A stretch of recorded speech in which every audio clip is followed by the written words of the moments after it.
I'm Mike Vardy, and I'm about to have a productive conversation from the vault with Keith Ferrazzi.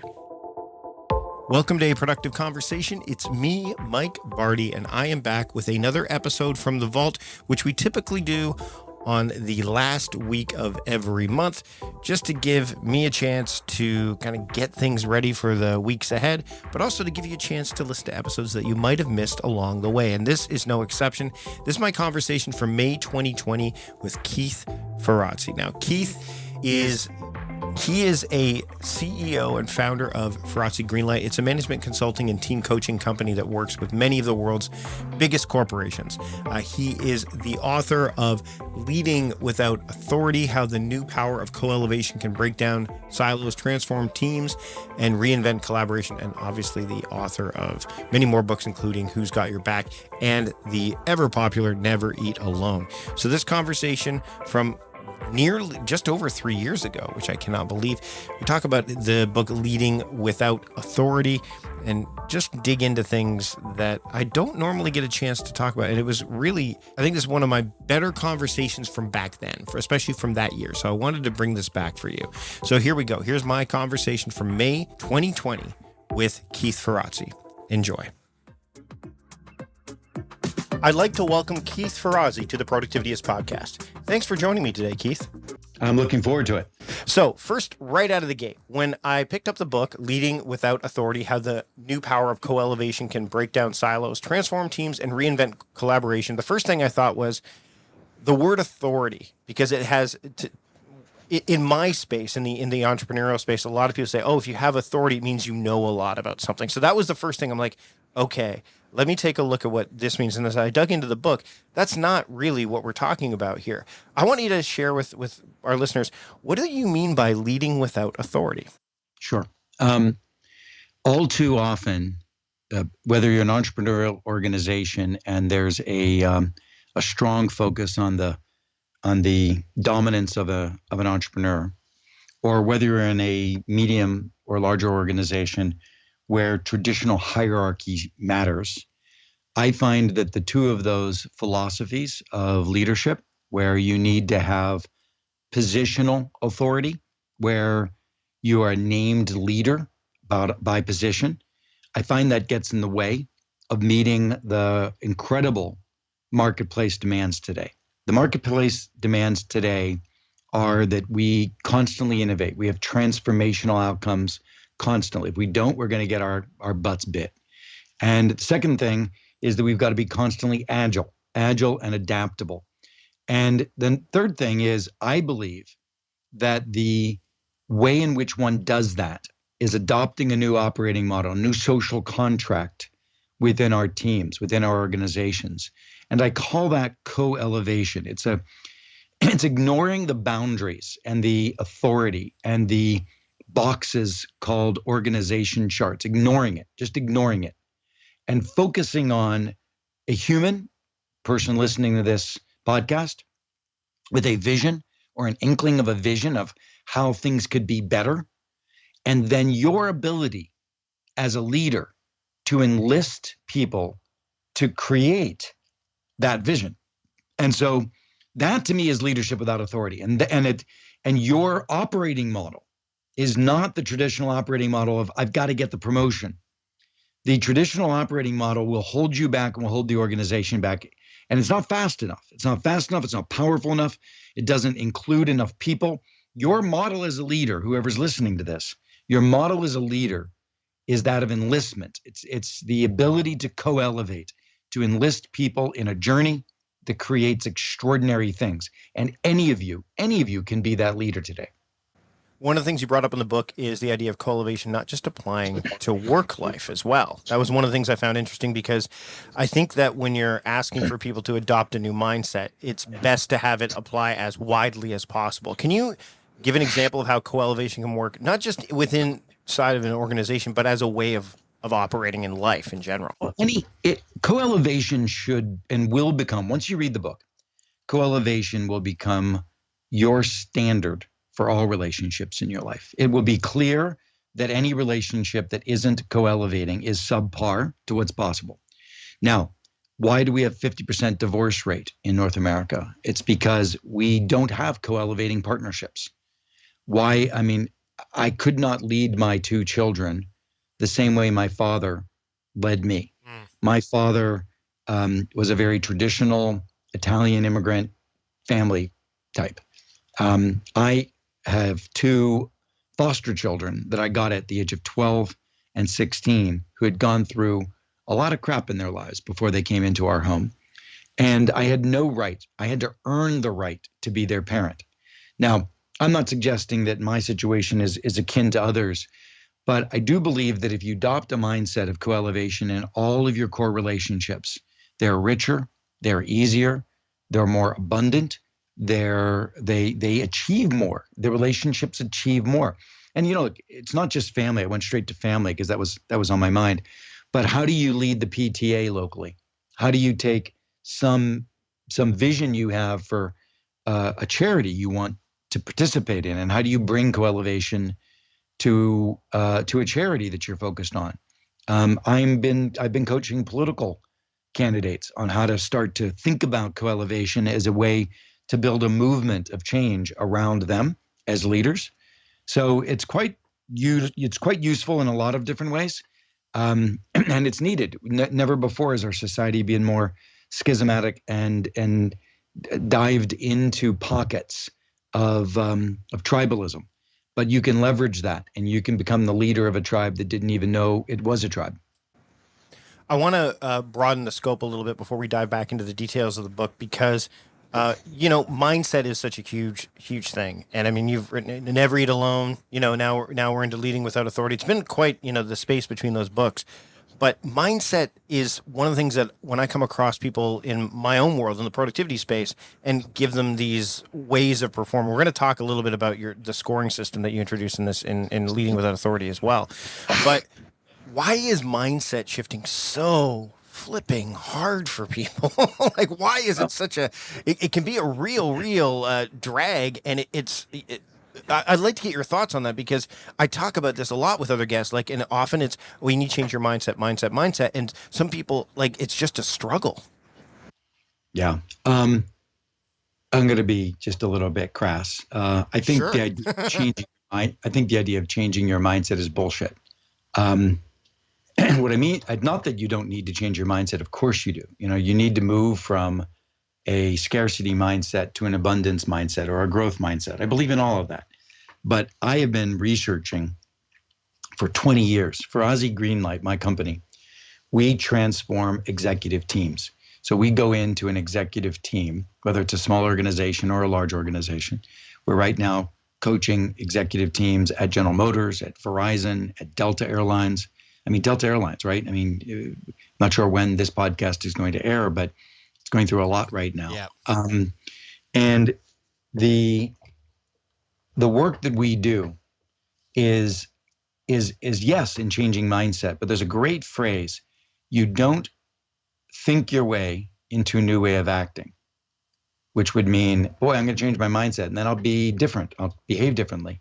No, you don't think your way into a new way of acting. You act your way into a new way of thinking. It's the practices. It's the practices that change the mindset, not the mindset that change the practices. Of course, you could get them. And I don't know if you're walking down the street and you get struck blind and you wake up and you think fundamentally differently, yes, your behaviors will be different, but good luck on that. What you can do is you can begin to practice things a little differently. And that's what we focus on. So when I work with an executive team and I want to make an executive team co-elevating, like I said, that's the core of our work, making teams co-elevating. I introduce new practices. So there are 8 attributes of a high-performing team. One of them is that a team become more candid with each other.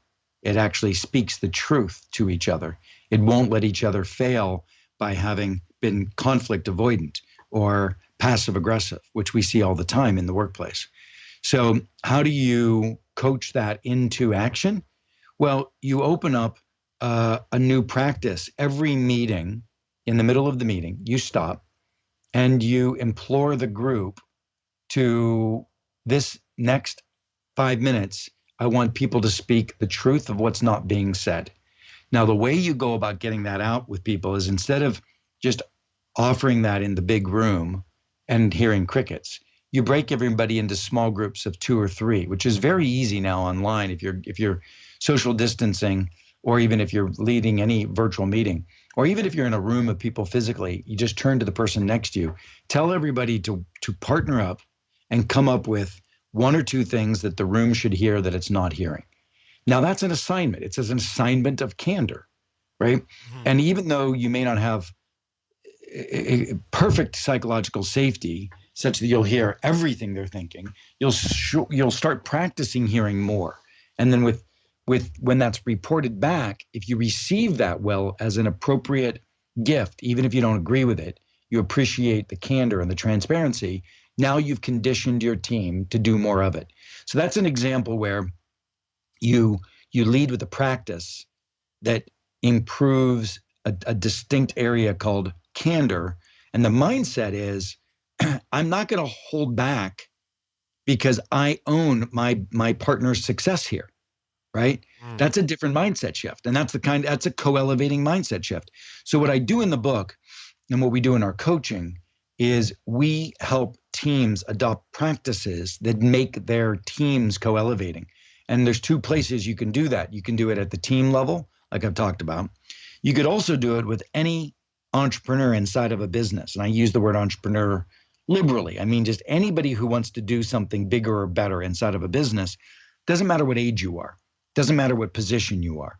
Anybody could be the tipping point for transforming a company. Now, if you want to dive into that more, I'm happy to. But I did it. I was one of the youngest officers of a Fortune 500 company when I was chief marketing officer of Deloitte in my late 20s because I led without authority. I want to talk a little bit about the rules. And I mean, as I made my way through the book, the first rule, when it comes to leading with authority, it really struck me because there's a story that you tell that talks about basically, kind of, it seemed counterintuitive, to what people would normally be thinking. And that's right out of the gate. You get into that.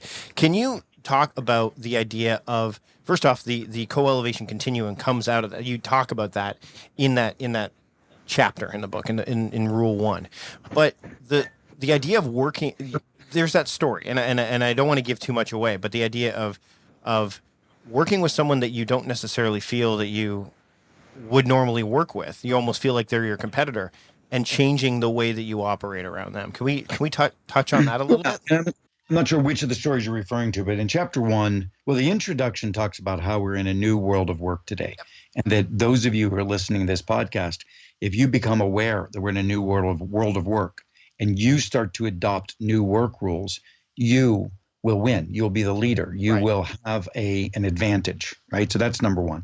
But then the first chapter talks about how you have to redefine team. So you might have been referring to Sandy. I am. Yep. Sandy and Jane. Yep. Yep. So Sandy was the head of HR, and she's trying earnestly to adopt a new compensation system for the company as a whole. And Jane is the head of sales ops, who's been told by her head of sales, come up with a compensation system that makes sure we make our quarter. And she's earnestly trying to do it. And she, frankly, doesn't think Sandy gets it. And so she's off on her own, and she can because sales wins. HR versus sales in many companies, sales wins. And so she's off doing it, and Sandy feels that she's being perfectly maniacal and blocking success and making her look bad. And she's taking it personally, and she gets twisted in her damn head about Jane. And the twist was my coaching Sandy in reality, and then in the book, and my coaching you as listeners, how to think about these situations fundamentally differently and act differently. The end of the story is that Jane was struggling just as much. So Jane was trying to do her earnest best. She thought that Sandy was going to stop her. In the same regard, Jane was struggling in ways that Sandy could have helped. And the two of them ended up eroding shareholder value because of their narrowness of what their roles were, and that they were working within the silos that they lived in. So, you'll get the story, and you'll get the anecdote, and you'll get the heroic finish.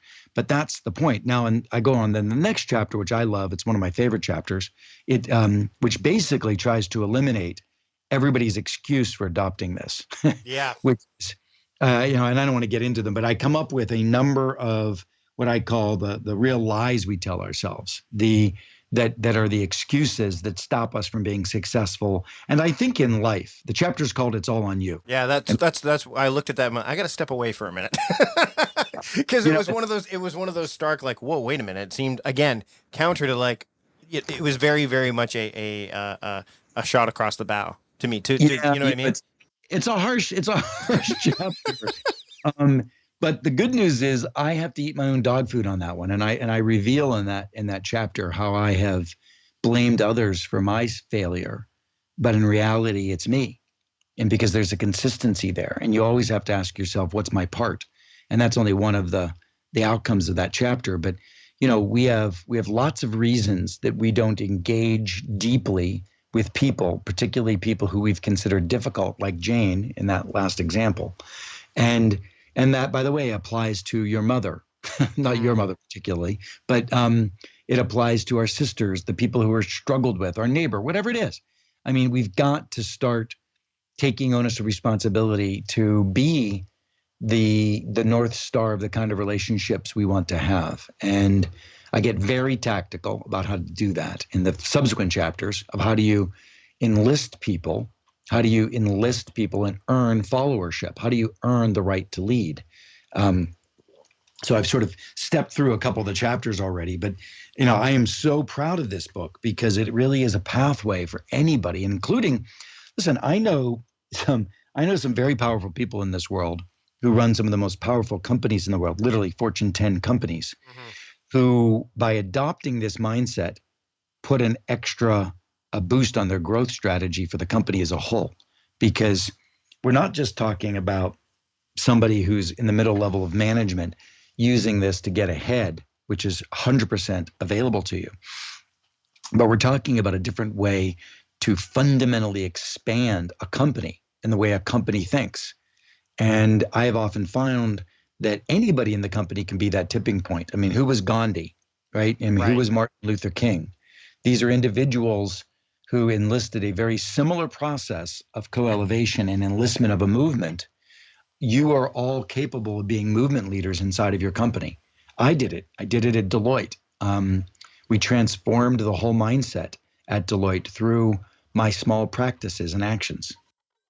What I love about the book, and as I was going through it, is there's a lot of great stories in there too. You just talked about that, but one of the tactical parts are really nice. I'm not going to go into this. I mean, again, I mentioned the co-elevation continuum, which I don't want you to explain too much because I want people to pick up the book, number one. But that's an example of if you're looking at at an organization and they're like, okay, what's the ROI? What's the bottom? How do we measure this, right? And that's what I found really, really refreshing is it's not just here are the stories, here's why, but here's how you can measure it. How important is that ability to, because again, we're talking about putting that framework in place so that there's kind of the proof is in the pudding. And how important was that for you to put that throughout the book to say, hey, look, this isn't just pie in the sky ideas. Like, look, this is how you can see that this works, and this is how you can make sure that it goes in the direction that you would like it to go in. Look, the everybody listening to this call has such an amazing potential for themselves. I've always been of the belief that anybody could be anything. Right. And that part of that was because I came from nothing. I came from my dad was an unemployed steelworker. My mom had to become a cleaning lady because the steel industry was crashing in Pittsburgh. And nobody that I knew had gone to college, no family member. But recognizing that you can go from there to today, walking in the corridors of the most powerful humans in the planet. And some of them are actually dear friends of mine. That's an extraordinary journey, in my 53 years. And I know that it's possible. And the formula that I used and refined over time, I wish I could read my books when I was younger because I would have made a lot fewer mistakes. Maybe I wouldn't. Maybe I would still make the mistakes. But that journey and that path makes me so excited that anybody listening can have that accelerated success. That the ability to truly transform not just you, not just your companies, but the people around you. The book, actually, interestingly, I started writing the book totally differently. I started writing the book by believing that within every relationship that you have, even ones that are currently acquaintances, like people in the workplace, that inherent in that there was a coaching relationship that was buried in it. Meaning, inside of your relationship with everybody is your ability to help each other grow. That was the original idea of the book. I wanted to write a book about coaching, but how do you coach your peers? That was the idea. Right. Now, as you know, reading the book, that is deeply embedded in the book, and it is an important part of how do you unleash growth and development. And I just find that if we could walk around in a world where the people around us are lifting us up because we have the intention of lifting them up, and we all have the intention of achieving bigger things together than we would have achieved alone, damn it. I mean, that's the world I want to live in. And it's not Pollyannish, because I have helped myself do it, just a kid from Pittsburgh. I've helped many other people that I've coached do it, but I've also helped some of the most powerful executives and some of the most powerful corporations in the world do it. And it has changed and added, it's literally added 20% to their share price. It's allowed companies to go public that weren't going public otherwise. It's really changed the structure. I mean, one company, one of the largest automotive companies in the world, says that this mindset was what stopped them from going back into bankruptcy once they were in bankruptcy. And I think you could probably infer which company it was. Yeah. And so, gosh, I mean, I so appreciate you giving voice to me and the principles of the book. And I appreciate anybody listening this long, but it really is a golden path, and it's the time. Right now is the time. Let's touch on ego a bit, because I think that's something that can get in the way as well, especially because a lot of, I'm being general here, but the idea of setting aside ego is probably an element of what needs to happen to kind of put this into practice.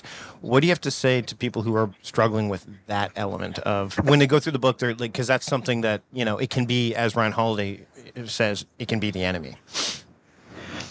Whose ego? Theirs or people? The ego, theirs, and actually, that's actually a good point. And maybe again, when you're dealing with looking at the people above you, their egos, because I mean, you mentioned a story, early on in the book about you when you're working at Starwood, and the idea of what it was. It was a combination, I think, of two egos. When I'm reading that kind of caused that to kind of, I wouldn't say fall apart, but the relationship to change. So, can we touch on that a little bit? Yeah, I mean, ego is interesting. I mean, ego stops us from being eaten in society. I mean, it has value. Mm-hmm. But I think a better way to ask this, instead of talking about the ego, is talking about the value of humility. And the most important humility. I mean, there's so many layers to ego and humility. One of the most important layers of humility is the I don't know myself, meaning two people's minds on this problem would be more advantageous than mine alone. That's probably at the core. If you could crack that awakening, which is, yes, a broader, more inclusive set of voices will get us to a better answer. Now, that doesn't mean consensus. I make a big distinction in the book between how do you get bold inputs into decisions that are not all your own, and how do you prevent that from bleeding into consensus management, which is a real killer of being bold and transformational. But look, I've got an ego. Mm-hmm. Most egos that are harmful are just born from insecurity. And once you have empathy for that, particularly your own, like if I know that my ego is not serving me, but it's born from my own insecurity, then I can go on a path of learning and development and growth to ask, how do I extricate that insecurity so that I can be a better leader, so that I can manifest more things in this world for me, my family, the people that I work with and for. So, I think the book does a nice job of addressing this and giving all of us a path to stop being so egocentric, meaning stop being as well so insecure and isolated. Because we need greatness in this world today. All of us do. And we can have it, but we won't have it if we don't embrace the people around us more powerfully. And I've been studying this subject, as you know, since, since 2000, when I started working on the book Never Eat Alone. Mm-hmm. So Never Eat Alone talks about building your network more effectively. Then Who's Got Your Back talks about those critical lifeline relationships. And now this is my very first leadership book. And just like I did with Never Eat Alone, where I turned networking from this transactional business card passing out thing to an authentic relationship mindset in a set of practices, I'm doing it now with leadership. It's time to redefine leadership. What do you say to the person that, maybe they're introverted, or maybe they just feel like, hey, you know what, I work better on my own. I work better alone. And right now in the season that we're in, I mean, there is that separation for a lot of people. The idea that people have been thrust into working from home. Organizations are thrust into doing that as opposed to what they would how they would normally operate. What do you say to the person that counters with the idea that nah, I work better on my own? You're bullshit. I mean, that's just, go read chapter 2. Right. Yep.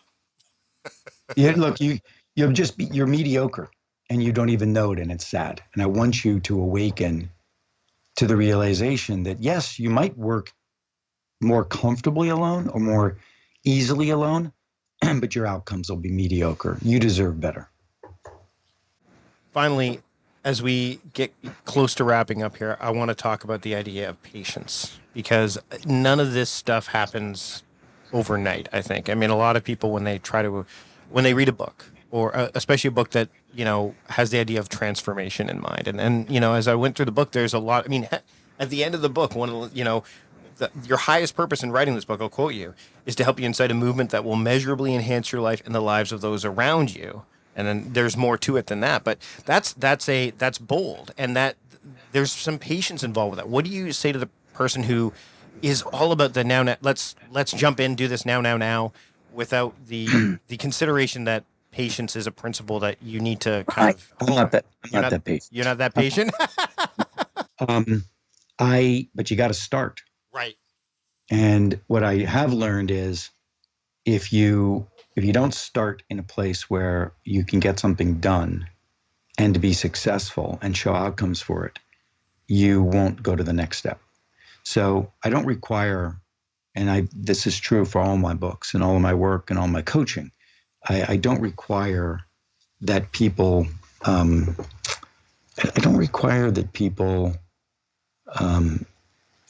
do it all. I want to be very forgiving and compassionate.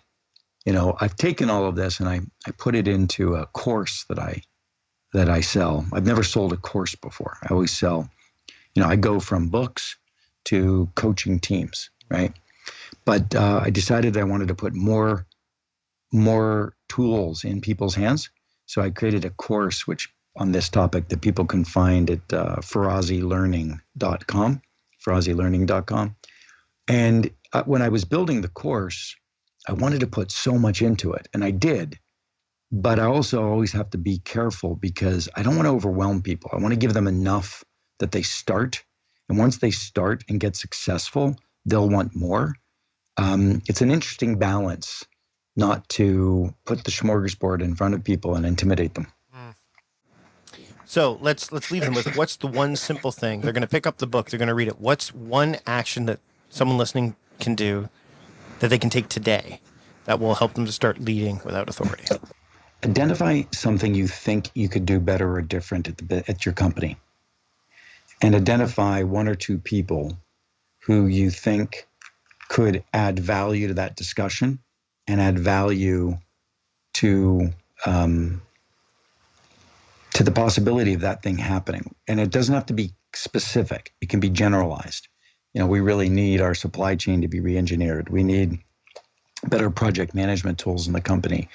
We need to start thinking about how to be more agile and adopting agile processes. I mean, I don't care what they are, any broad characteristic of thing. pick a couple of people and ask that question and go to lunch and say, how could we get the company there? What could we do? And now, in the meantime, if you read the book, you'll have a lot more tools than that. Mm-hmm. But I think it's just start somewhere with a vision and start to enlist your team. Keith, this has been a great conversation. Thanks for taking the time today. The book is Leading Without Authority. Where can people pick up the book, and where can they keep up with what you're doing? Yeah, you can pick up the book anywhere. I've been very blessed in having had a bunch of great selling books. So lots of publishers and lots of bookstores, and Amazon, of course, carry it. But go to ferrazzilearning.com, and you could start to engage with us more deeply. We do tips of the week and try to give you a lot of resources. We also, just as an aside, we started a resource center recently called virtualteamswin.com, and it helps people get free materials on how they can build their team effectiveness better. And using these co-elevating principles in your teams. So that might be a nice place for you to go and get some information as well. But I look forward to seeing you all on the journey. And thanks for exposing this great group of listeners to me. Thank you. Thanks so much for taking the time to listen to this episode. You can learn about everything that we talked about. Check out all the show notes, either in the podcast app you're using, or go to productivities.com/podcast481, and you can check the show notes out, key takeaways, all that stuff, helpful links there. You can also, from the podcast app you're using, subscribe to the podcast.